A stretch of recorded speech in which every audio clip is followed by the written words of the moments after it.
ഓരോ വർഷവും ഇന്ത്യയിൽ റിപ്പോർട്ട് ചെയ്യുന്ന ക്യാൻസർ കേസുകളുടെ എണ്ണം കൂടി വരികയാണ്. അപ്പോളോ ഹോസ്പിറ്റൽ പുറത്തുവിട്ട റിപ്പോർട്ടിലാണ് ഞെട്ടിപ്പിക്കുന്ന ഈ വിവരം. 2020 ഇന്ത്യയിൽ ക്യാൻസർ ബാധിച്ചവരുടെ എണ്ണം 14 ലക്ഷമായിരുന്നു. 2025 ആകുമ്പോഴേക്കും ഇത് 15.7 ലക്ഷമാകുമെന്നാണ് റിപ്പോർട്ട് പറയുന്നത്. അർബുദ രോഗികളുടെയും രോഗം ബാധിച്ചു മരിക്കുന്നവരുടെയും എണ്ണം കൂടിക്കൊണ്ടിരിക്കുകയാണ്. അടുത്ത 2 പതിറ്റാണ്ടിനുള്ളിൽ രോഗികളുടെ എണ്ണം ഇനിയും ഉയരും. Public health foundation of India മുൻ അധ്യക്ഷൻ കെ ശ്രീനാഥ് റെഡ്ഡി പറയുന്നു.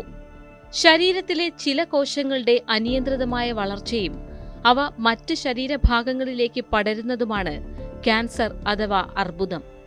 ശരീരത്തിന്റെ ഏത് ഭാഗത്ത് വേണമെങ്കിലും ഇത് സംഭവിക്കാം. സ്തനം, ഗർഭാശയം, ഒവേറിയൻ ക്യാൻസർ എന്നിവയാണ് സ്ത്രീകളിൽ സാധാരണയായി കണ്ടുവരുന്ന ക്യാൻസർ വകഭേദങ്ങൾ.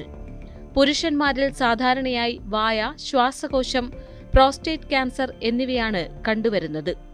സ്ത്രീകളിലെ ക്യാൻസറിൽ മുന്നിൽ നിൽക്കുന്നത് സ്തനാർബുദമാണ്. 2022 1,92,2020 പുതിയ കേസുകളാണ് ഈ വിഭാഗത്തിൽ റിപ്പോർട്ട് ചെയ്തത്. തൊട്ടുപിന്നിലാണ് ശ്വാസകോശ അർബുദത്തിന്റെ സ്ഥാനം.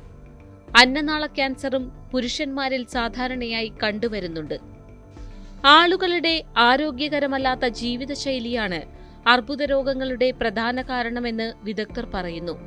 വൈകിയുള്ള വിവാഹം, പ്രസവം, കുറഞ്ഞ അളവിലുള്ള മുലയൂട്ടൽ, മറ്റ് ജീവിതശൈലീ രോഗങ്ങൾ എന്നിവയെല്ലാം സ്തനാർബുദ സാധ്യത വർദ്ധിപ്പിക്കുമെന്ന് വിദഗ്ധർ ചൂണ്ടിക്കാട്ടുന്നു.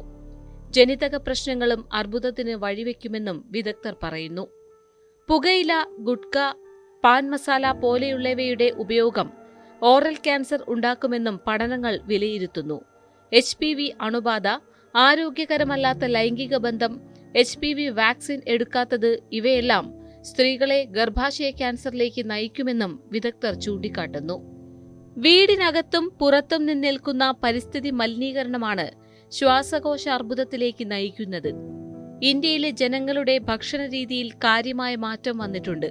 സംസ്കരിച്ച ഭക്ഷണവും മധുരം കൂടിയ പാനീയങ്ങളും കൊഴുപ്പടങ്ങിയ ഭക്ഷണവും യുവാക്കൾക്ക് പ്രിയപ്പെട്ടതായി കഴിഞ്ഞു.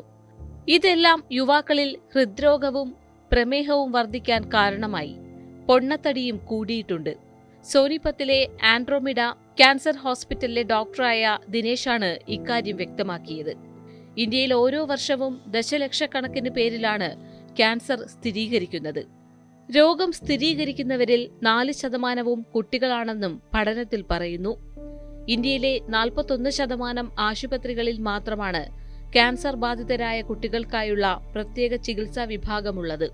ജനിതക പ്രശ്നങ്ങൾ കാരണമുണ്ടാകുന്ന ക്യാൻസർ കേസുകളെ ഒരുപക്ഷെ നിയന്ത്രിക്കാനായെന്ന് വരില്ല. എന്നാൽ ജീവിതശൈലിയിലും മറ്റും കൊണ്ടുവരുന്ന മാറ്റങ്ങളിലൂടെ ഒരു പരിധിവരെ അർബുദ രോഗത്തെ അകറ്റി നിർത്താനാകുമെന്നാണ് വിദഗ്ധർ പറയുന്നത്. ഇതിന്റെ ഭാഗമായി ക്യാൻസർ പരിശോധനകൾ വലിയ രീതിയിൽ വ്യാപിപ്പിക്കണമെന്നാണ് പഠനങ്ങൾ പറയുന്നത്. പുകയില ഉപയോഗം, പുകവലി, മദ്യപാനം, പഴങ്ങളും പച്ചക്കറികളും കുറഞ്ഞ ഭക്ഷണക്രമം, അമിതഭാരം, പൊണ്ണത്തടി, വ്യായാമമില്ലായ്മ എന്നീ ജീവിതശൈലി അർബുദ രോഗത്തിലേക്ക് നയിക്കുന്നതിൽ വലിയ പങ്ക് വഹിക്കുമെന്ന് ലോകാരോഗ്യ സംഘടന പറയുന്നു. ആരോഗ്യകരമായ ഭക്ഷണക്രമം ശീലിക്കുന്നത് ഒരു പരിധിവരെ അർബുദത്തിൽ നിന്നും രക്ഷ നേടാൻ സഹായിക്കുമെന്ന് ലോകാരോഗ്യ സംഘടനയും അമേരിക്കൻ ഇൻസ്റ്റിറ്റ്യൂട്ട് ഓഫ് ക്യാൻസർ റിസർച്ചും പറയുന്നു. പുകയിലയുടെ ഉപയോഗം കുറയ്ക്കുന്നതും അർബുദത്തിൽ നിന്ന് നിങ്ങളെ അകറ്റി നിർത്തും.